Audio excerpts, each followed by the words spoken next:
Correction donc de l'exercice 32 du chapitre 19. On travaille avec une fonction f définie sur un ouvert de R carré à valeur dans C. Alors dans cet exercice, ce qu'il faut bien comprendre, c'est qu'on va identifier en fait R carré à C.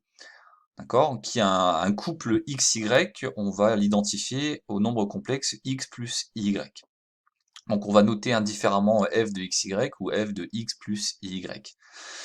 Bien. Alors, on veut s'intéresser à ce qu'on appelle des fonctions holomorphes. Donc, en fait, c'est une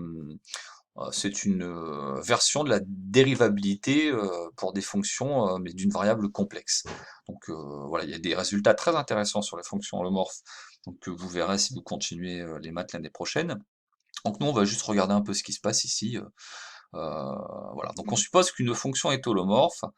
Euh, donc ici, ça veut dire qu'elle est de classe C1 comme fonction donc d'une variable réelle, hein, de deux variables réelles, et ces dérivées partielles vérifient ces équations-là, alors ce qu'on appelle aussi les équations de Cauchy-Riemann.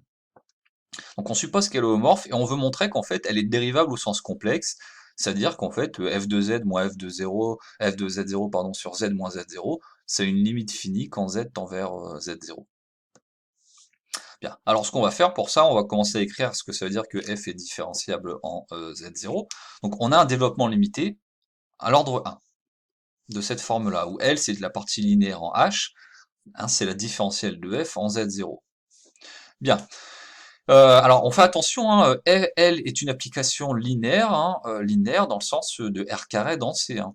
Elle est R linéaire du coup, mais elle n'est pas C linéaire. Autrement dit, L de h, j'ai pas le droit de dire que c'est h fois L de 1. D'accord? J'ai pas le droit. J'ai le droit de dire que L de alpha H, c'est alpha L de H quand alpha est réel, mais pas quand alpha est complexe, a priori. Bien. Donc du coup, il va falloir regarder un peu ce truc-là, ce L de H. Alors H, je le décompose comme sa partie réelle plus I fois sa partie imaginaire.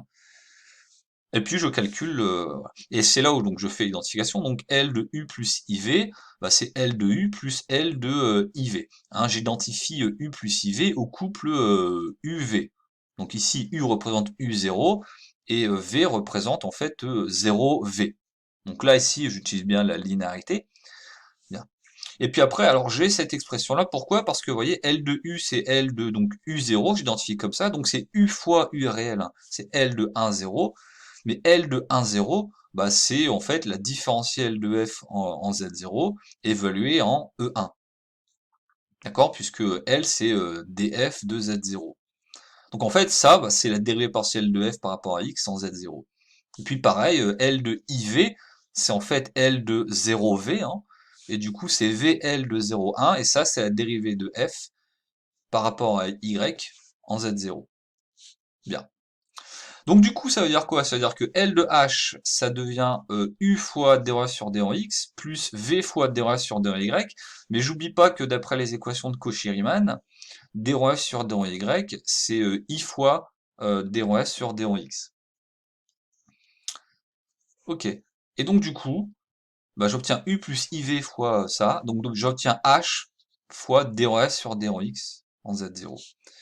Bien. Bah, du coup, je reprends ici mon taux d'accroissement, hein, f de z0 plus h moins f de z0 sur h. Bah, j'obtiens du coup d rho f sur d rho x en z0 plus mon epsilon de h, donc ça tend vers d rho f sur d rho x. Bien, ça veut dire que la limite ici, bon, en faisant un changement, hein, je pose z égale z0 plus h, la limite du qu'on pourrait appeler le taux d'accroissement existe et est finie, et c'est d rho f sur d rho x en z0. En particulier, vu que f elle est C1, cette fonction elle est continue par rapport à z0. Donc G elle est continue. Bien, bah donc on a montré le premier résultat. Maintenant, réciproquement, on suppose que la limite existe en tout point, et puis bah, du coup j'écris ce que ça veut dire. Ça veut dire que ce quotient là, ça tend vers G de Z0, donc c'est G de Z0 plus quelque chose qui tend vers 0. D'accord? Donc je multiplie par H, et j'obtiens la chose suivante. F de Z0 plus H, c'est F de Z0 plus H Z, Z, G de Z0, pardon, plus H epsilon de H. Et puis ben ça, ce truc-là, vous remarquez que c'est linéaire en H. En fait, c'est même mieux, hein. Ici, on se rend compte que c'est C linéaire, mais si c'est C linéaire, alors c'est R linéaire. Bon, bah, ça veut dire quoi? on a obtenu un développement limité de f à l'ordre 1 en tout point. Donc la fonction f, elle est C1, et sa différentielle, c'est l'application qui a h associe h fois z0, g de z0, pardon. Ok. Maintenant, il faut vérifier l'équation de Cauchy-Riemann. Donc pour faire ça, je vais regarder la différentielle de f en z0 évaluée en 1. Alors 1, c'est identifié au couple 1, 0 du coup, hein, le réel 1. Bien, ça veut dire qu'en fait, ça c'est la dérivée de f par rapport à x en z0, et c'est g de z0, d'accord? C'est ce qu'on avait ici. Bien, alors, si je l'évalue maintenant en i c'est identifié à 0, 1, donc du coup c'est la dérivée partielle par rapport à y. Oui, mais ça, regardez, quand j'évalue ça en i, c'est g de z0 fois i. Autrement dit, d reste sur d en x en z0 fois i. Bon, bah du coup, quand vous regardez, si vous faites d reste sur d en x plus i d reste sur d en y, eh bien ça fait 0. Donc l'équivalence, elle est démontrée. Donc la fonction, elle est bien holomorphe. Donc holomorphe, en fait, ça veut dire dérivable au sens complexe. Alors maintenant, bon, alors du coup, le lien entre la dérivée au sens complexe et la dérivée partielle, eh bien, c'est ce qui est encadré ici. Et puis, alors du coup, maintenant, question, si on suppose que U est convexe et F est une fonction holomorphe à valeur dans R, et c'est ça qui est important ici, on va montrer qu'elle est constante. Alors pourquoi? Bah, en fait, on va appliquer les équations de Cauchy-Riemann, vu qu'elle est holomorphe. Donc voilà ce qu'on obtient.